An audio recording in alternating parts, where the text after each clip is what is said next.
Good morning, everyone. Welcome to our first unit in NSTP Health 2. Today, we will be discussing the introduction of health, which will provide us with a foundational understanding of health and its significance in our lives and communities.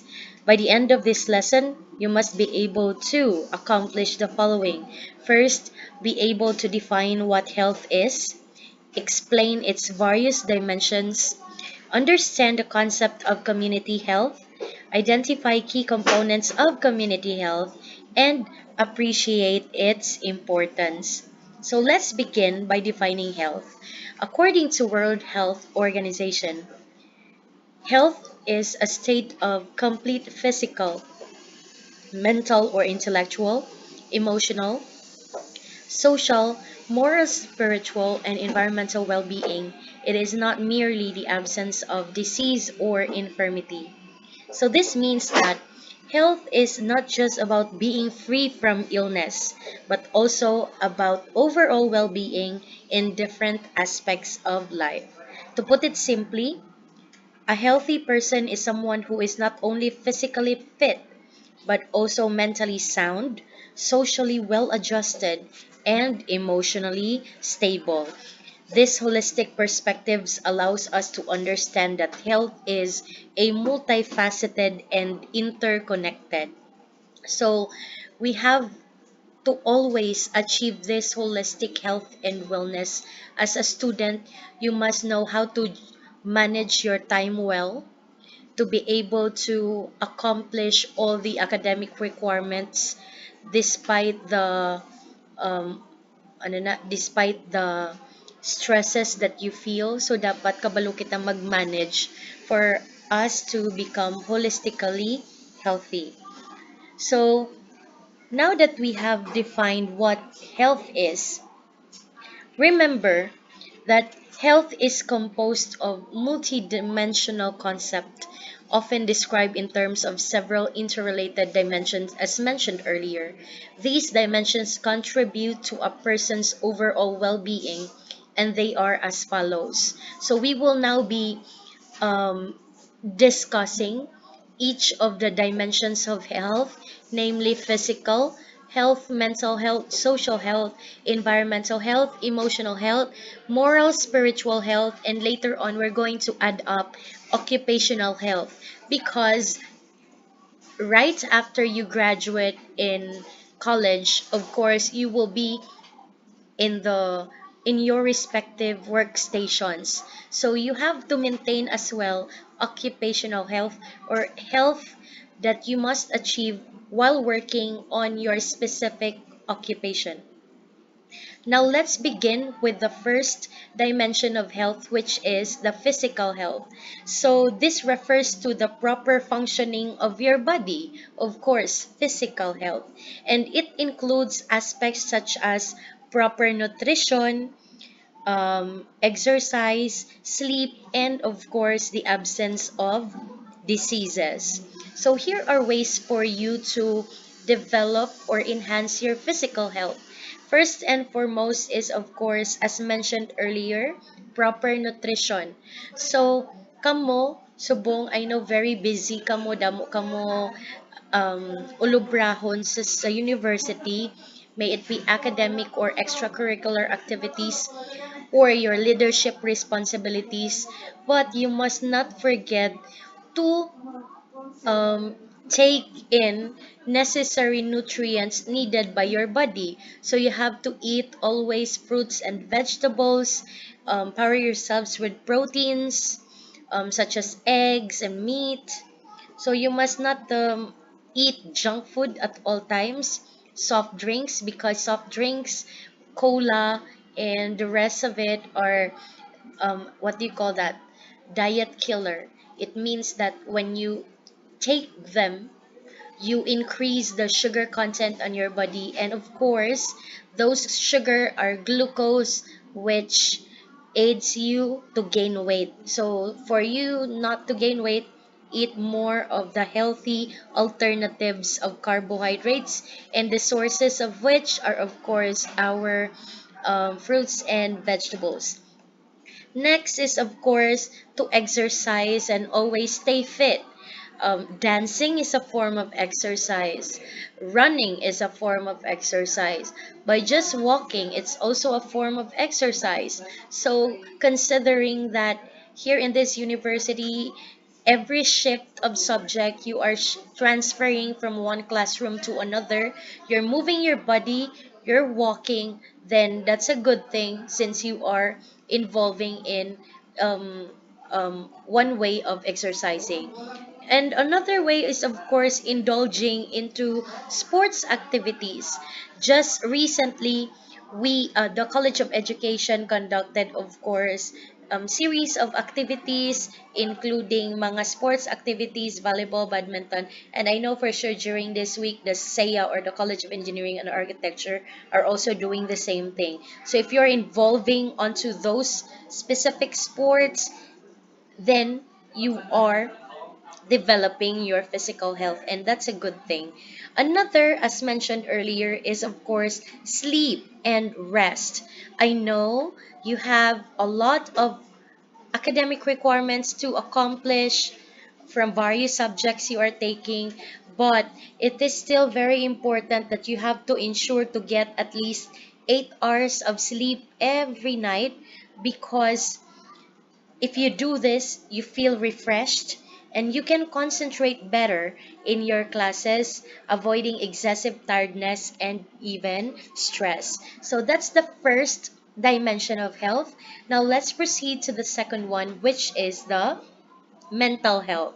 So, mental health involves cognitive functions, emotional stability, and the ability to handle stress. So, usually, this mental health is somehow interrelated with the emotional health, which we will be discussing later on. So, how are you going to manage your mental health? Of course, one way is to handle stress by always thinking positively. Because if you think positively, you become stronger, you are more encouraged to do things because you are not afraid of other people's criticisms towards you. You become more happy, more motivated, more imaginative, more optimistic, and more determined to accomplish the things or the tasks that you needed to accomplish as a college student. And by thinking positive always, you also consider to take breaks. If do congested na gid, do damo na gid ang ginatun-an mo nga do, wala na yung sulod sa utok mo. So, rest for a while, take short breaks, and then balik naman, because you need that, especially that you are preparing yourselves here in the college for you to pass a licensure exam in the future. So always stay focused and always perform at your best. Another way is, of course, by um, um, scheduling or preparing a study plan, considering that these times, there will be already upcoming exams, and nagapile up pagid ang inyong mga activities or outputs nga need ninyo nga i-accomplish. So, one way for you to develop your mental and intellectual health is, of course, amo to schedule nyo mayo, know what you must prioritize, manage your time well, so that hindi ka mo ma-stress. And of course, other ways to develop your mental or intellectual health is, of course, to be engaged with mga ano na bala, mga pangpaalam nga mga hampang, amo nang mga hambalin, mga sudoku, mga chess, and even in Rubik's Cube. That is, of course, if you are into those kinds of games. Next is the social health. So, social health focuses on relationships and interactions with others.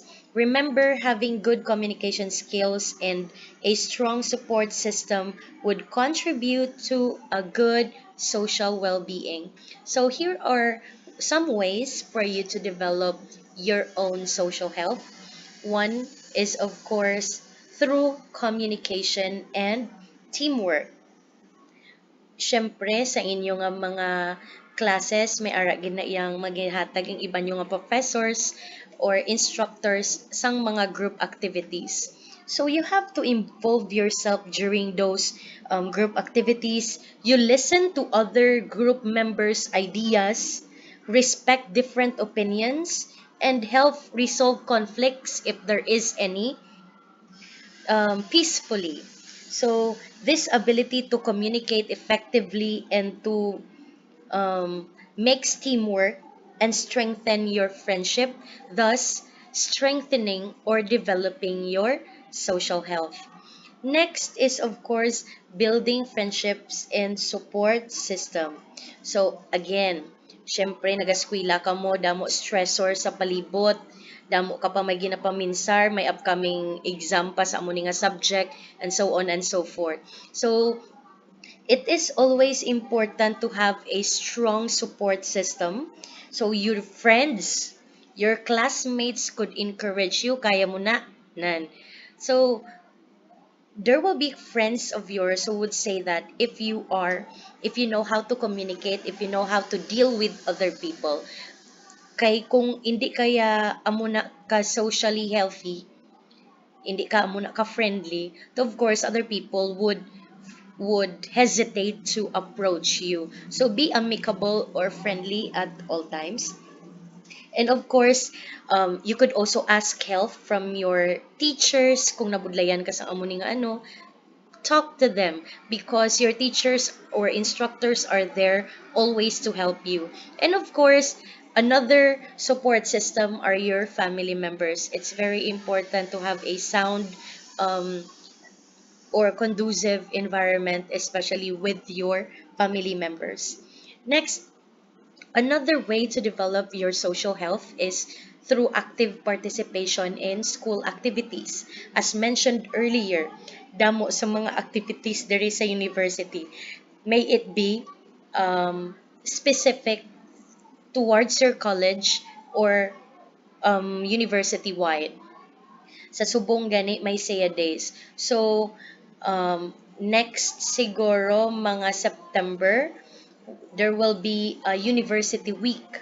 Okay. So of course, the university will be encouraging the clubs, all the clubs and organizations, minor, major, special interest clubs in the university to create a booth or a booth wherein they could showcase best practices or best nga mga outputs of you students in a specific classroom or kung diin man ninyo gusto i-display. So, of course, by actively participating in those school activities, you could communicate with your peers or your colleagues. And then, that way, you can develop your social health. Now, that's all for social health, of course, fostering cooperation and relationship with other people. Now, let's proceed to emotional health. So, this emotional health pertains to ability to manage emotions effectively, including handling stress, expressing feelings appropriately, and maintaining a positive outlook on life. So, how do you usually manage your stress? Of course, kung damdamo ka nagiging ng paminsar, you could shift for some time, few minutes of your time, ano ka, inhale, exhale, ano pagid, you can do the things that you love, your hobbies, you play a guitar for a period of minutes so that refreshment ang mind mo and ready to, of course, dwell with those stresses. Amo na ganing ginahambal nila pagid.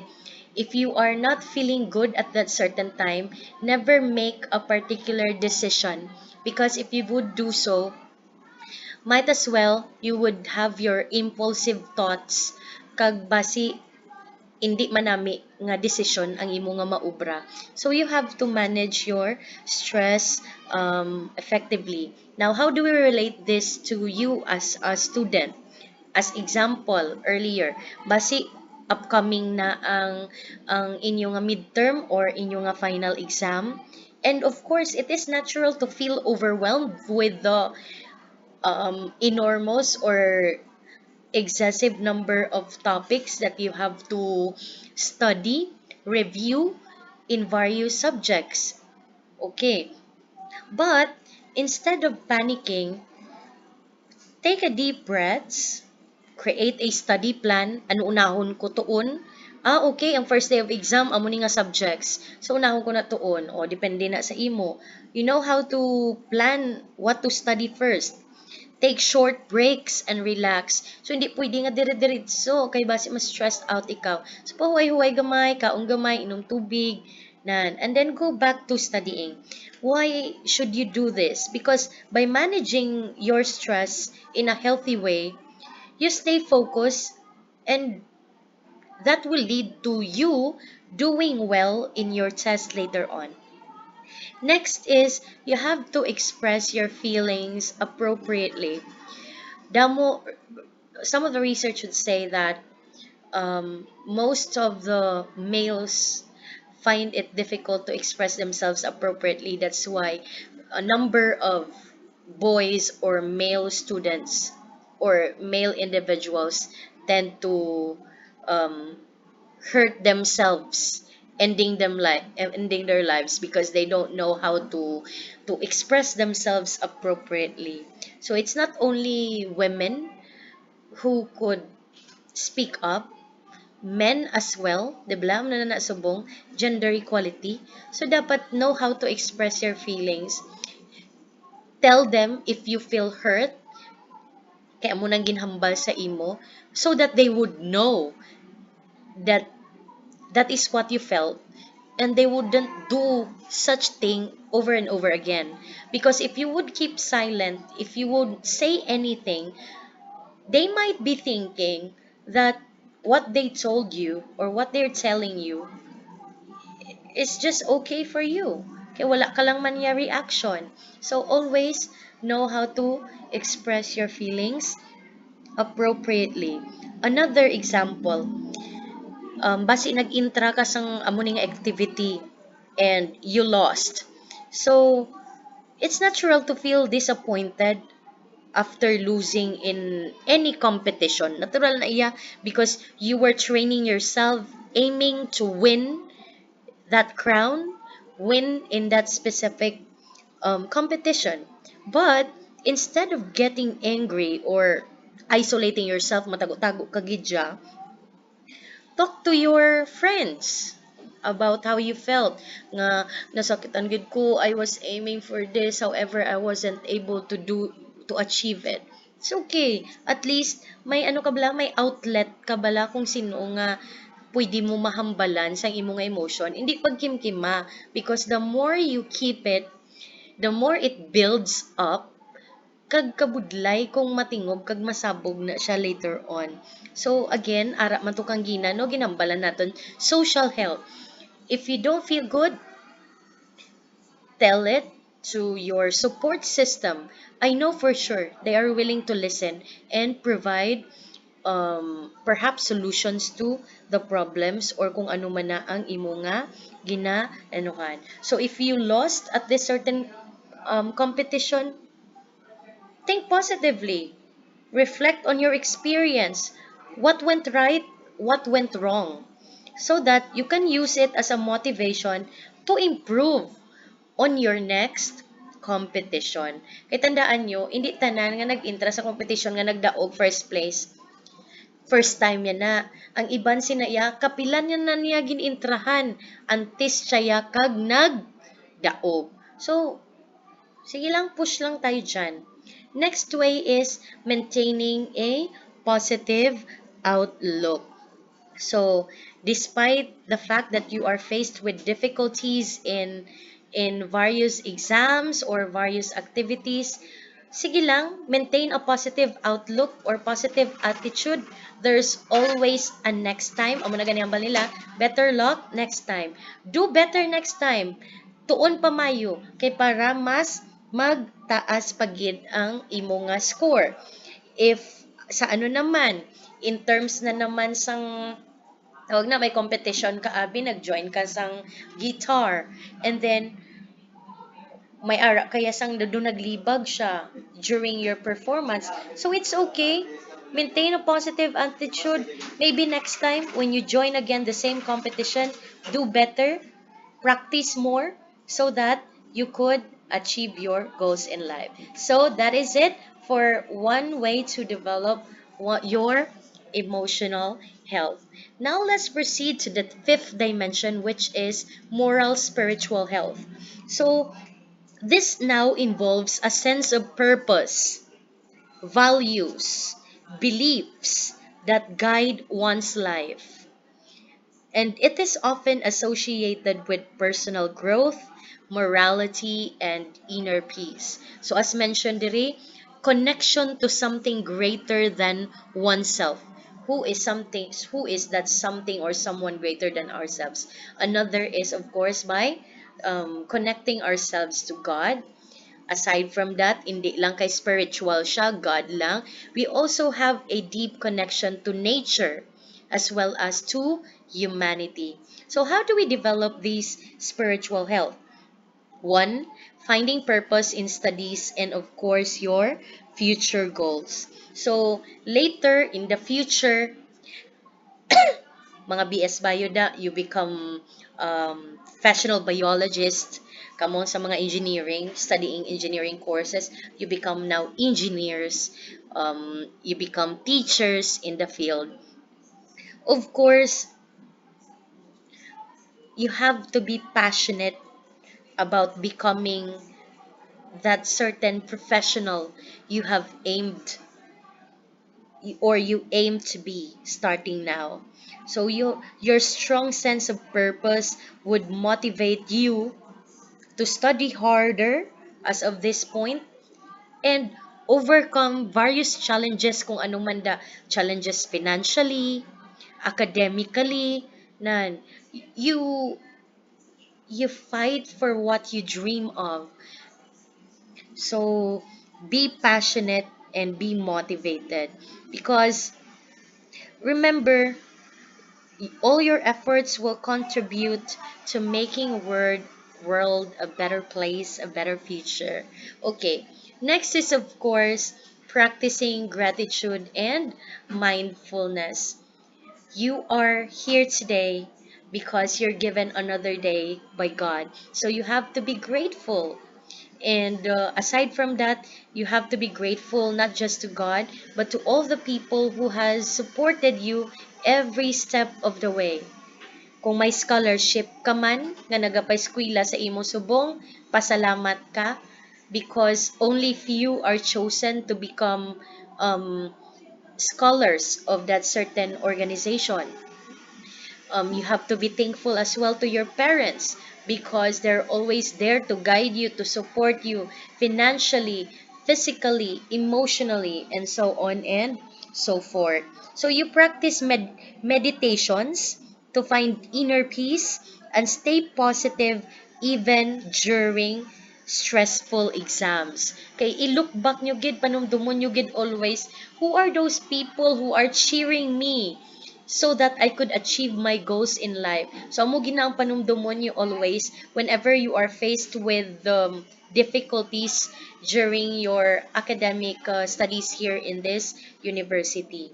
Next is living by personal values and morals. So remember, always choose to be kind and honest even when no one is watching. So always do the right thing so that you could build meaningful relationships and earn the trust of your peers. So this is a very important value for you to develop your spiritual health. Next is, of course, environmental health, and this relates to the impacts of the surroundings on one's health. including clean air, water, safe living conditions, and a healthy physical space. As a safe and clean environment, remember, can significantly impact your overall health. So it is very important. One way to developing your environmental health is to involve yourself in cleaning the school environment. As mentioned earlier, um, in this university, in every course or in every subject, you are transferring from one classroom to another. You're occupying that specific environment. So you have to make sure to clean up that environment or that classroom where you are before you move to another classroom. You arrange them because you prepare that classroom as well to be conducive for the next occupants of that classroom. Pick up pieces of trashes, not only inside the classroom, but also outside the perimeter of the university, and even bring that. It is better as well to bring that in your homes. So that's one way to remember to develop your environmental health. Another is, um, syempre, ari kita diri sa city. There are a lot of vehicles, mga jeepney, kung ano na nadira. May heavy traffic, air pollution is one. So, of course, may ara pagid sang mga nagasmoke, right? To help maintain the surrounding, and if you have high environmental health, you are very particular to ensuring the health of other people by not contributing to littering sang mga cigarette butts if you are smoking. Nan, another thing, you wear mask when walking outside and support initiatives like tree planting to improve air quality. Diba? Meron sa mga tree planting activities ang mga organizations dere. So you could involve yourselves onto that. That is to develop environmental health. Another is, of course, community sanitation. So, basi may mga clean up drives diri sa inyong nga localities. Of course, you could also join to improve our environmental health. So, very essential gid na ang clean up drives kay nga di ba damo dengue cases, and the cause of that dengue cases are those mga ano na, mga open buckets naton with standing water, clean standing water. So anong obrahon naton? Ipanghula ang mga may unod nga mga botilya, ang mga buckets nga may tubig tabunan, such that there will be no habitats or no laying grounds for those mosquito. That is again one way to develop your environmental health.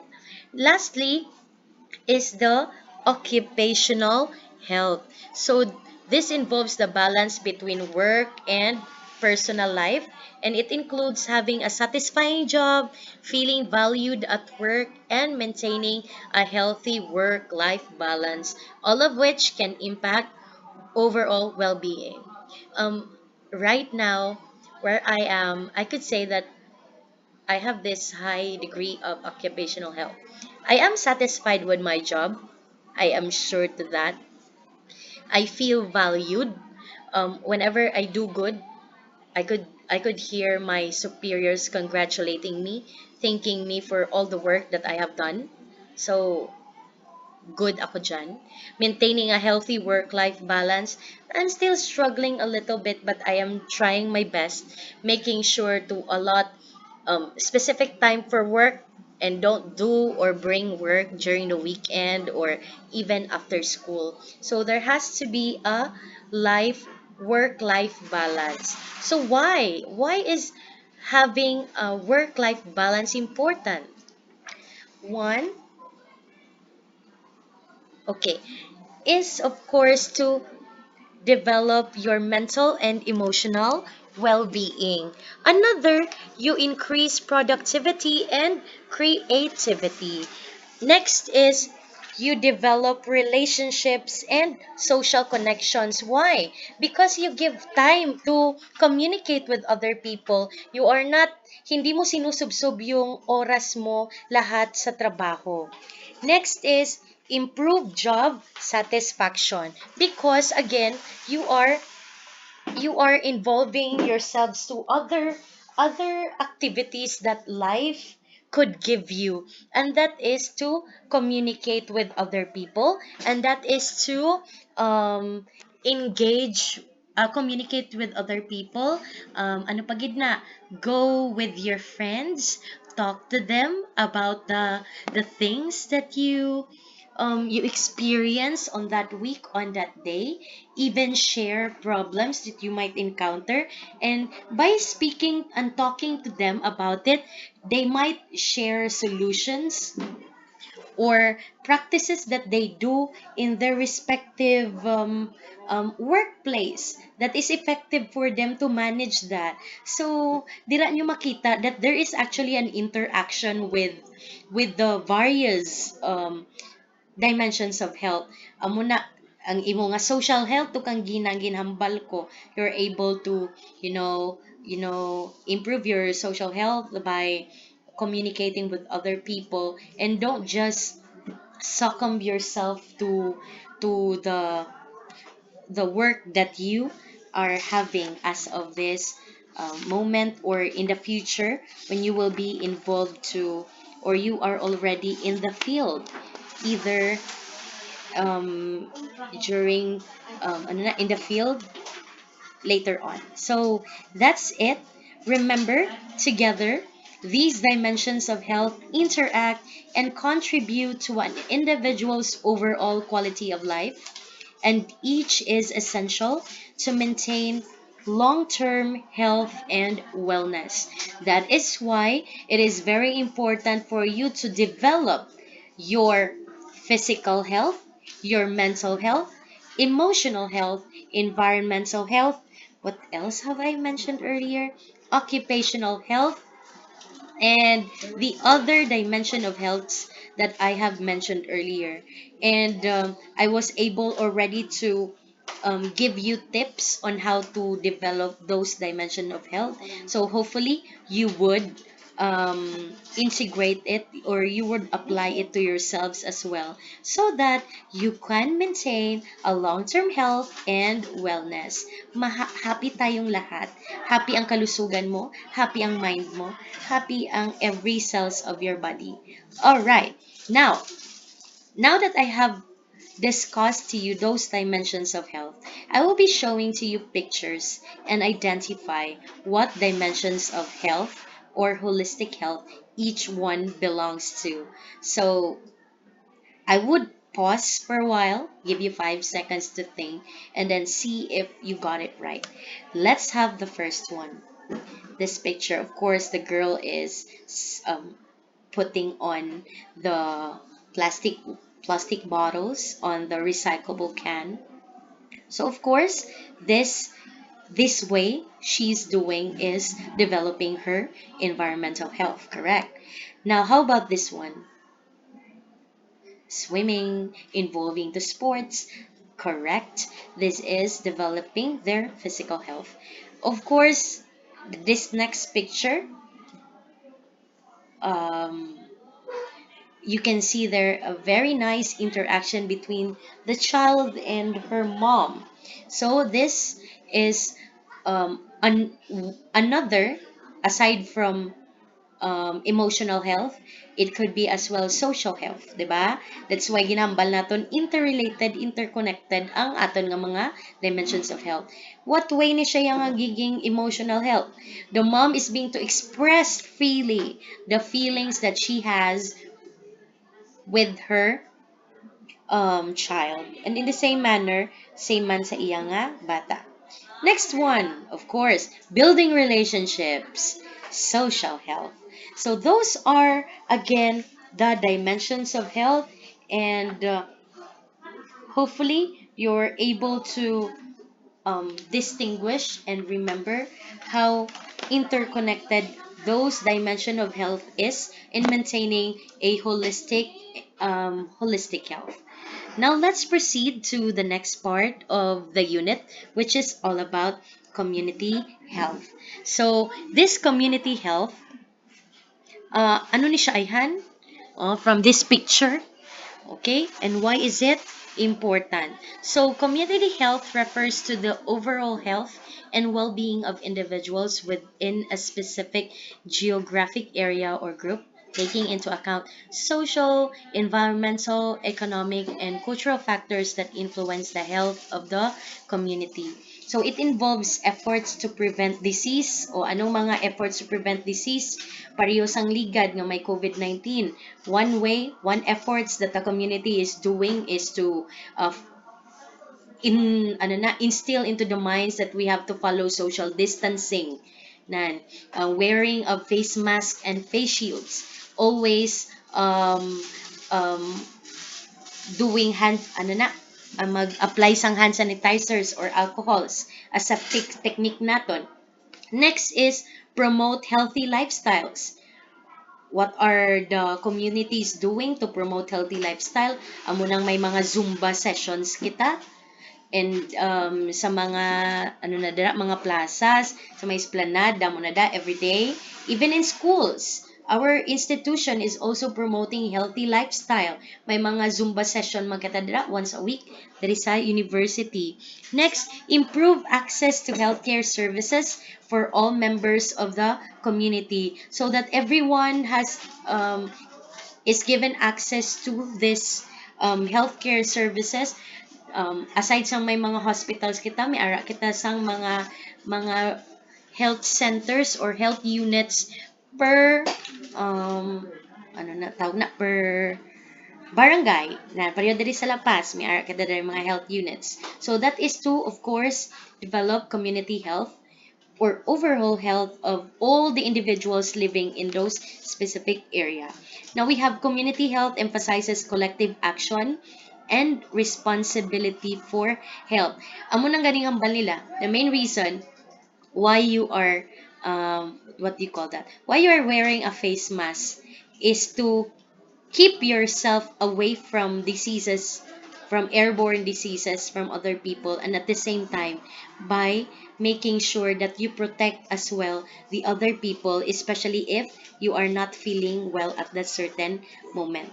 So responsibility for health, focusing on improving the conditions in which people live, work, and interact, thereby enhancing the health outcomes for the entire population.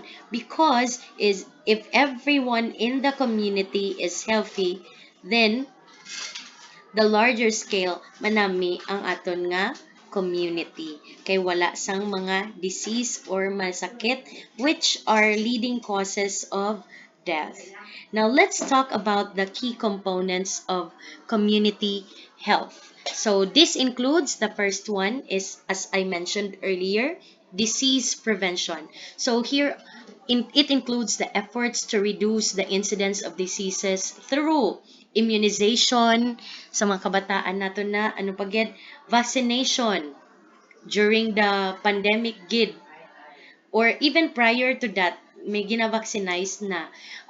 During the pandemic, we were encouraged to be vaccinated again to become immune with those diseases. Kag if ever ang virus nga to magkadto sa aton nga lawas, we already developed those antigens, of course, to fight against those diseases. Kag kung malatnan kita sina, hindi gid kita matamaan gid, because our body is already able to recognize those foreign bodies and fight against it.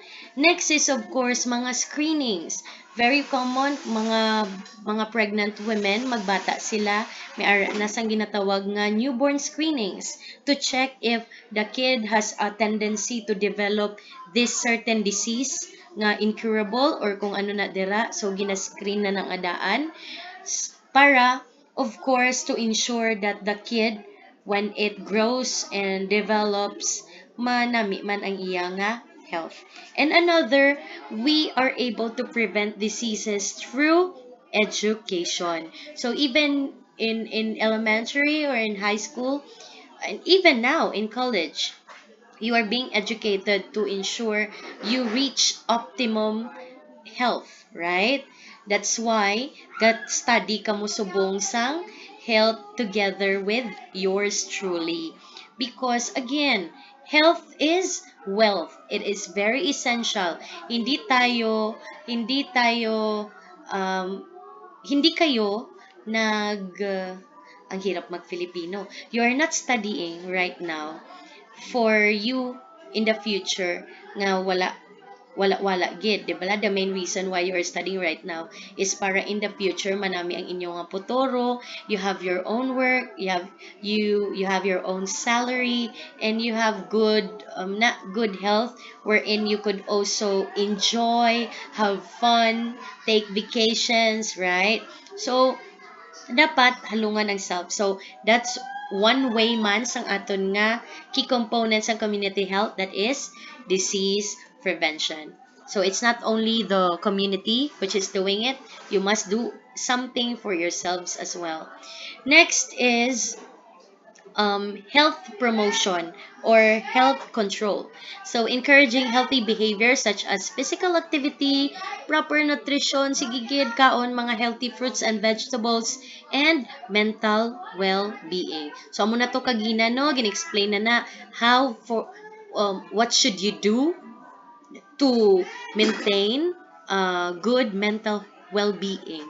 So, dapat manage your manage your stress well. Think of ways for you to manage it. Take a short break. Ano pa gid na, meditate, do something that you like, hobbies mo, kung do ma-burn out ka na gid sa damo gid nga ulobrahon. Next is access to healthcare, ensuring that individuals in the community have access to affordable, quality healthcare services. Amo na ang bakang gina, every locality may ara sira sang mga healthcare units where all the members of that certain community, the population of people living in that community, when they are not feeling well, they could go there immediately and pa-diagnose, pa-check up, and have access to affordable and quality healthcare services. Ang iba na da sa mga health center na gahatag pa na sa mga libre nga bulong. So that's one way uh, of building our community health. Next is environmental health. So you address factors like clean water, air quality, and safe housing to improve the overall living conditions in a community. Amo na kang gintudluan ka, ano ng environmental health, what can you do to improve environmental health, and dapat it's not only you, but all members of the community nagabululigay to ensure optimum environmental health para nami ang inyong nga living conditions. So, anong ginaobra? For example, sa mga subdivisions. Of course, to make it clean, every week, ang mga, ano na, ang mga liaison na lang ang mga gakwa sa mga basura kakadtugid sa mga subdivisions to get those their garbages kay wala man sila sa nga buyan dira, of course, sa sulod sa subdivision, kay kung wala nagbulig ang community to get those garbages, what do you think will happen um, to the subdivisions or any other subdivisions or locality kung wala sila? Of course, magtambak ang mga basura kag magpinamaho dito, especially if they would just combine biodegradable from non-biodegradable ones. Okay, so that's one way to develop environmental health. Next pagid, amo na, gina make sure that the quality of water is clean. Um, Recent researches would speak or would say that ang tubig there is a city naton, it's not really that potable, 'di ba? Damo mga Escherichia coli or mga bacteria nga present dira. So anong ginaubra sang aton nga community? So may ara nang nagabaligya sang mga tawag na mga distilled water, purify this drinking water, so that we still have those clean water to take into. Okay? Next one is health education by providing information and resources to empower individuals to make informed decisions about their health. So, amo na gihapon, we're teaching you best way for you to make sure that you are holistically healthy. Next are health policies and legislations. So you implement laws and policies that protect public health, such as anti-smoking laws. So, amo na sa mga educational institutions and other institutions, may aragin na pila ka meters away dapat ikaw hindi pwede smoke, especially in public places. So, hindi na pwede. So, that is, of course, kay tanan kita people in the community are working hand in hand para may ara kita overall well-being. And kung damo mga pollutants, air pollutants coming from the smoke halin sa cigarettes, of course, it will affect our health.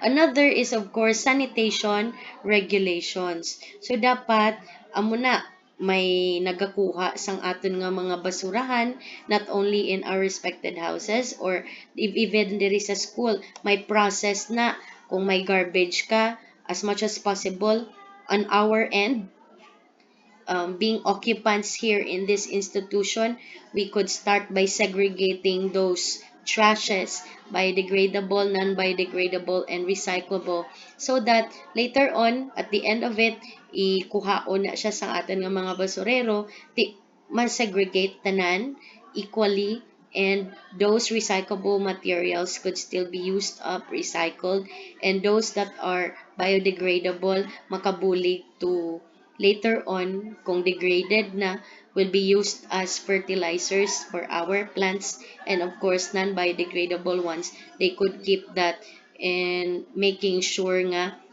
it wouldn't do any harm to other people.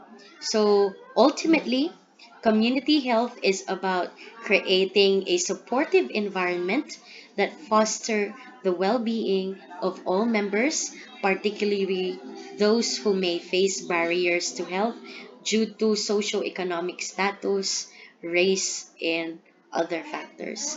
So that is all for this lesson. I would still be sending another video recording for another topic under the unit 1, which is introduction to health, delving more about the importance of this community health. So meanwhile, this is all, and please wait patiently for the next recorded video. Thank you so much, and have a nice day.